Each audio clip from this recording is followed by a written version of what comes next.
All India Muslim personal law board की तमाम leadership इस वक्त यहाँ पर पहुँच चुकी है और इसके अलावा जितने भी मुस्लिम संगठन हैं उनके लीडर्स यहाँ पर पहुँचे हैं। मौलाना खालिद सैफुल्लाह रहमानी जो कि बोर्ड के राष्ट्रीय अध्यक्ष हैं वो पहुँचे हैं। मौलाना सादतुल्लाह हुसैनी साहब जो कि जमात इस्लामी हिंद के राष्ट्रीय अध्यक्ष हैं। बात करते हैं सर, आज क्या ऐलान होने वाला है, यहाँ से क्या संदेश देने की कोशिश रहेगी? देखिए, मेरी दरख्वास्त ये है कि आप इस प्रोग्राम में शरीक हों और यहाँ स्टेज से जब ऐलान किया जाए तो आप उसको सुनें, उसको लोगों तक पहुँचाएं। जो हमारे स्पोक पर्सन हैं वो इस वक्त जो हमारे जज्बात हैं वो भी और आइंदा जो हम लोगों का प्रोग्राम है वो भी उसको पेश करेंगे। अभी मेरा कहना क़ब्ल अज़ वक्त होगा, वक्त से पहले हो जाएगा। आप प्रोग्राम में शरीक हों, सारी बातें आपको मालूम हो जाएंगी। आगे क्या एक्शन प्लान रहेगा अगर इसके बाद भी वही तो मैं कह रहा हूँ कि आप थोड़ा सा सब्र कीजिए। ठीक है, जो हमारे स्पोक पर्सन हैं वो पेश करेंगे। ठीक है, मतलब मंच से ही ये ऐलान किया जाएगा। सादतुल्लाह हुसैनी साहब हैं सर, एक रिएक्शन, प्रोटेस्ट थोड़ी देर में औपचारिक रूप से शुरू हो जाएगा।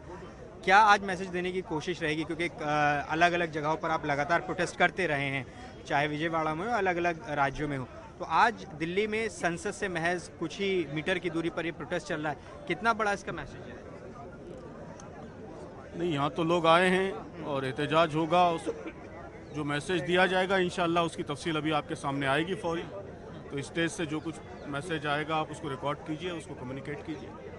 देखिए, अभी जो लीडरशिप है वो कुछ भी बात करने से बच रही है, लेकिन अब से थोड़ी देर बाद औपचारिक रूप से यहाँ पर ये जो प्रोटेस्ट है, जो धरना प्रदर्शन है वो शुरू हो जाएगा और आपको मंच पर सैयद कासिम रसूल इलियास जो कि all India Muslim personal law board के प्रवक्ता हैं, जो आमतौर पर आपको दिखाई देते हैं, जो कि वर्जन रखते हैं all India Muslim personal law board का, वो यहाँ पर दिखाई देंगे। अब से थोड़ी देर बाद यहाँ पर जो स्पीच है वो शुरू होगी और यहाँ से क्या संदेश देने की कोशिश रहेगी बोर्ड की, ये देखना होगा, क्योंकि न सिर्फ ये मुस्लिम संगठनों का प्रोटेस्ट है बल्कि इस प्रोटेस्ट में जो विपक्षी दल है, खासतौर से कांग्रेस, सपा, टीएमसी, शिवसेना, आम आदमी पार्टी, उनके प्रतिनिधि भी इस पूरे प्रोटेस्ट में शामिल होने आ रहे हैं।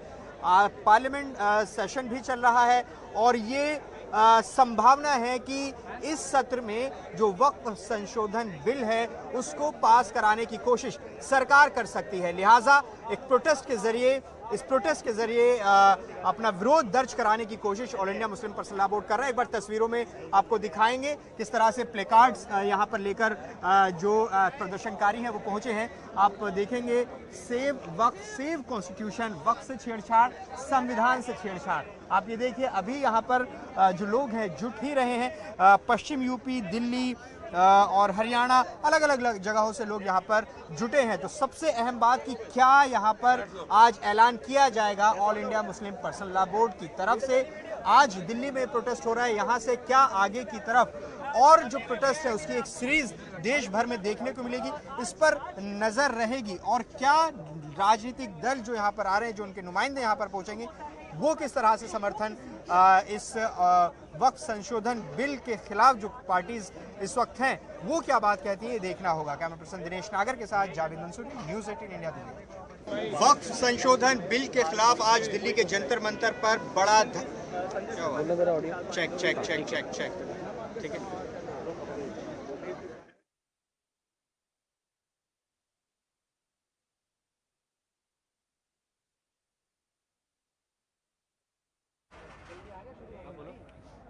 चेक।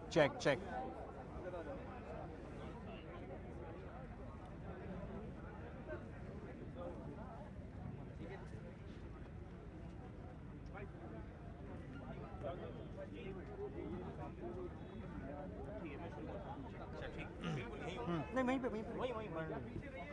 चलिए सर, क्या हाल है? वक्फ संशोधन बिल के खिलाफ आज all India Muslim personal law board के बैनर तले बड़ा प्रोटेस्ट हो रहा है। हमारी मौजूदगी इस वक्त जंतर मंतर पर है, जहां पर all India Muslim personal law board ने जो कॉल किया है उसके तहत अलग अलग जो मुस्लिम संगठन हैं, चाहे जमात इस्लामी हिंद हो, जमात उलमा हिंद हो, अहले हदीस हो या जितने भी संगठन हैं उनके कार्यकर्ता समर्थक इस वक्त पहुँचे और किस तरह से प्लेकार्ड्स लेकर जो वक्फ संशोधन बिल है उसको रिजेक्ट कर रहे हैं। आप ये तस्वीर देखिए, आप प्लेकार्ड्स लिए हुए यहाँ पर जो लोग पहुँचे हैं, डिफेंडिंग वक्फ, डिफेंडिंग दीन, स्टॉप स्टेट इंक्रोचमेंट, सेव वक्फ एसेट। तो तमाम लोग यहाँ पर आज जंतर मंतर पर पहुँचे। दिनेश नागर एक बार तस्वीर आपको दिखाएंगे। यहाँ पर लगातार यहाँ पर नारेबाजी यहाँ हो रही है। आज यहाँ पर all India Muslim personal law board के इस प्रोटेस्ट में तमाम मुस्लिम संगठनों के अलावा जो विपक्षी दल हैं, Congress, TMC, Samajwadi Party, Shiv Sena, DMK, Akali Dal, उनके नुमाइंदे यहाँ पर आज पहुंचेंगे। यहाँ से क्या लाइन ऑफ एक्शन आगे तय होगा ये तय किया जाएगा। देश में अभी वक्फ एक्ट जो है उसको संशोधित करते हुए संसद में जो है उसको अब पास किया जा सकता है, ऐसी संभावना है इस सत्र में। और यहाँ पर उसी के मद्देनजर प्रोटेस्ट हो रहे हैं। देख सकते हैं नारेबाजी यहाँ पर लगातार चल रही है। अब मैं आपको तस्वीरों में यहाँ जो लीडरशिप है all India Muslim personal law board की वो भी मैं यहाँ पर आपको दिखाता हूँ कि कौन कौन यहाँ पर पहुँचे हैं। सैयद कासिम रसूल इलियास साहब जो कि all India Muslim personal law board के प्रवक्ता हैं, आमतौर पर आप इन्हें मीडिया में देखते होंगे।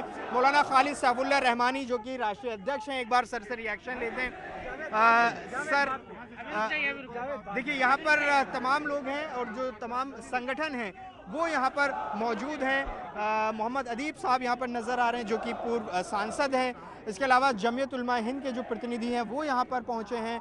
जमात इस्लामी हिंद के जो प्रतिनिधि हैं वो यहाँ पर पहुँचे। तो ये कह सकते हैं कि जो मुस्लिम के संगठन हैं ज़्यादातर के जो नुमाइंदे हैं वो यहाँ पर आपको नज़र आएंगे। 10 बजे का वक्त है। यहाँ पर जो all India Muslim personal law board ने कहा है वो ये कि जो विपक्षी दल हैं, ख़ासतौर से कांग्रेस, टीएमसी, समाजवादी पार्टी, आम आदमी पार्टी, शिवसेना, अकाली दल, डीएमके, ऐसे तमाम जो राजनीतिक दल हैं जो विपक्ष में हैं और उनके प्रतिनिधि भी इस प्रोटेस्ट में शामिल होंगे। कौन यहाँ पर आएगा वो ये देखना होगा, लेकिन एक कोशिश यहाँ पर बात करने की कोशिश करेंगे कि आखिर क्या यहाँ पर कहा जा रहा है, क्योंकि बार बार ये बात all India Muslim personal law board की तरफ से कही गई है कि किसी भी कीमत पर जो वक्फ संशोधन बिल है उसको बर्दाश्त नहीं किया जाएगा। और उसके बाद देश भर में कई जगहों पर प्रोटेस्ट हुए और आज दिल्ली के जंतर मंतर में ये प्रोटेस्ट चल रहा है। संसद का सत्र चल रहा है। संसद सत्र से महज कुछ 100 मीटर की दूरी पर जंतर मंतर है और यहाँ पर जो ये प्रोटेस्ट है ये जारी है। तो यहाँ से क्या ऐलान किया जाना है ये देखना होगा। यहाँ पर तमाम जो लीडरशिप है वो इस वक्त मौजूद है। आप तस्वीरों में देख सकते हैं जमात इस्लामी हिंद के राष्ट्रीय अध्यक्ष मौलाना सादुल्लाह हुसैनी साहब यहाँ पर आपको नज़र आएंगे और जो तमाम लीडरशिप है वो यहाँ पर दिखाई दे रही है। तो ऐसे में यहाँ क्या ऐलान किया जाता है ये देखना होगा। कुछ मोहम्मद अदीब हैं राज्यसभा सांसद। सर क्या आज इस पर एक सेकंड सर, मैं कुछ ऐसा नहीं पूछ रहा हूँ, जो बोला जा चुका है वो आप बता सकते हैं इस कानून के बारे में।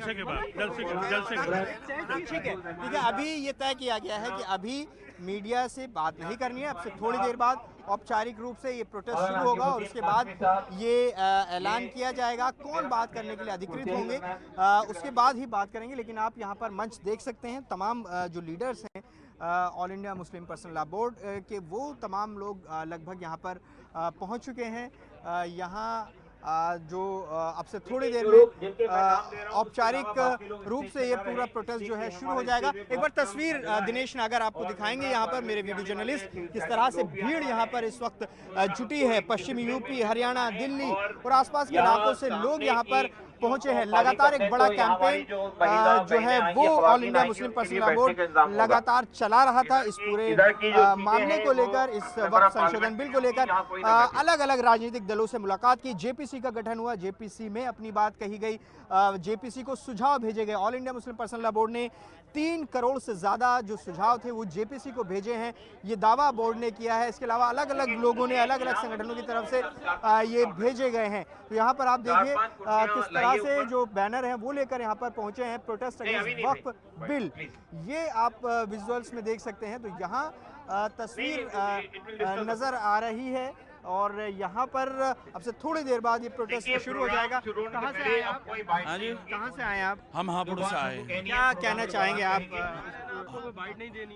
ठीक है, देखिए यहाँ पर अभी कोई बात नहीं कर रहा है, फिलहाल तस्वीरों में देखेंगे, लेकिन एक बार मंच की तस्वीर दिनेश ने अगर आपको दिखाएंगे, मंच पर बैनर एक बार आप देख लीजिए, उस पर लिखा है we reject Waqf amendment bill 2024। सीधे तौर पर रिजेक्ट कर रहा है। वक्फ संशोधन बिल क्या है, इसमें किन किन बातों पर all India Muslim personal law board ने आपत्तियां दर्ज कराई हैं, उसमें सबसे बड़ी आपत्ति वो ये है वक्फ बाय यूजर। इस प्रावधान के तहत अभी तक इसमें ये होता था कि अभी तक जो भी संपत्ति वक्फ के तहत इस्तेमाल हो रही है, यानी कि कोई मस्जिद, मदरसा, कब्रिस्तान या ईदगाह, जहां पर वो प्रैक्टिस चल रही है, नमाज चल रही है, कब्रिस्तान चल रहे हैं, खाली हो जाएगा, लेकिन वो किसी रिकॉर्ड में दर्ज नहीं है, तो उसको वक्फ संपत्ति मान लिया जाता है। All India Muslim personal law board का ये कहना है कि इस वक्फ बाय यूजर को खत्म कर दिया गया है। लॉ ऑफ लिमिटेशन, यानी कि बोर्ड का ये कहना है कि लॉ ऑफ लिमिटेशन को भी हटा दिया गया, यानी कि अगर किसी संपत्ति पर जिसका कब्जा है, मान लीजिए एक्स का किसी संपत्ति पर कब्जा है, उसको अगर कोई क्लेम नहीं करता है 12 साल तक, ये नियम है, तो उस पर एक्स का कब्जा रहेगा। लेकिन जो धार्मिक संस्थाएं हैं, जो उनके इंस्टीट्यूशन हैं, उसको इनसे एग्जेम्प्ट रखा गया था। अब नए वक्त संशोधन बिल में इस एग्जेम्पशन को भी हटा लिया गया है, ये कहना है all India Muslim personal law board का। इसके अलावा जो एक और आपत्ति all India Muslim personal law board को है, वो ये कि जो सेंट्रल वक्फ काउंसिल है या जो वक्फ बोर्ड है राज्यों के, उनमें जो प्रतिनिधि, जो सदस्य उसमें होते थे, उसमें चाहे वो सांसद हों, विधायक हों या फिर उनके अधिकारी हों, उनका मुस्लिम होना अनिवार्य था। तो उस शर्त को भी हटा लिया गया है, उसमें अब 2 नॉन मुस्लिम सदस्य होंगे। इस क्लॉज पर भी आपत्ति all India Muslim personal law board ने जताई। ऐसी कई आपत्तियां हैं, 44 ऐसी आपत्तियां हैं जो दर्ज कराई गई थी जेपीसी की बैठक में विपक्ष की तरफ से, जिन्हें जेपीसी बैठक के दौरान खारिज कर दिया गया। और इन्हीं आपत्तियों के बाद लगातार जो all India Muslim personal law board है कोशिश कर रहा था कि एक सहमति बनाई जाए। कोशिश यही थी all India Muslim personal law board की, विपक्ष के सदस्यों से बात की जाए ताकि वो संसद में इस मुद्दे को उठाएं। साथ ही all India Muslim personal law board ने जो सत्ताधारी एनडीए है उसके सहयोगी दलों से भी बात की, खासतौर से जो सबसे बड़े एलाइज हैं नीतीश कुमार और चंद्रबाबू नायडू, उन्होंने भी मुलाकात की और ये कहा, उन्होंने आश्वासन दिया, ऐसा all India Muslim personal law board ने कहा है कि उन्होंने आश्वासन दिया है कि वो इस मुद्दे पर उनकी बात को रखेंगे। लेकिन संभावना ये जताई जा रही है कि इस सत्र में वक्फ संशोधन बिल को पास किया जा सकता है। उससे पहले जमीन पर, सड़कों पर जो प्रोटेस्ट है वो अब दिल्ली में नजर आ रहा है। यहाँ से किस तरह से प्रोटेस्ट आगे बढ़ेगा ये देखना होगा, क्योंकि ये सवाल इसलिए बार बार उठ रहा है क्योंकि हमने देखा था करीब 5 साल पहले सीएए एनआरसी को लेकर जो प्रोटेस्ट हुए थे, वो दिल्ली के शाहीन बाग उसका केंद्र बना था, वहां पर वो प्रोटेस्ट हुए थे और उसके बाद देश भर में अलग अलग जगहों पर प्रोटेस्ट देखे गए और उसके बाद ही सीएए एनआरसी प्रोटेस्ट के दौरान ही दिल्ली के नॉर्थ ईस्ट में दंगा भी हुआ था। तो ऐसे में ये सीएए एनआरसी के बाद एक और बड़ा मुद्दा मुस्लिम समुदाय के सामने आया है, जिस पर वो कोई भी समझौता करने के लिए तैयार नहीं है। जितने भी मुस्लिम संगठन हैं वो सीधे तौर पर कह रहे हैं कि इसे किसी कीमत पर बर्दाश्त नहीं किया जाएगा और ये चेतावनी दे रहे हैं सरकार को कि जिस तरह से किसानों ने प्रोटेस्ट किया था और जो कृषि कानून थे सरकार उन्हें वापस लेने पर मजबूर हो गई थी, उसी तरह का प्रोटेस्ट भी किया जा सकता है all India Muslim personal law board की तरफ से। तो आज ऐलान क्या होने वाला है इस पर नजरें रहेंगी। कैमरा पर्सन दिनेश सागर के साथ जावेद मंसूरी, न्यूज़ 18 इंडिया, दिल्ली।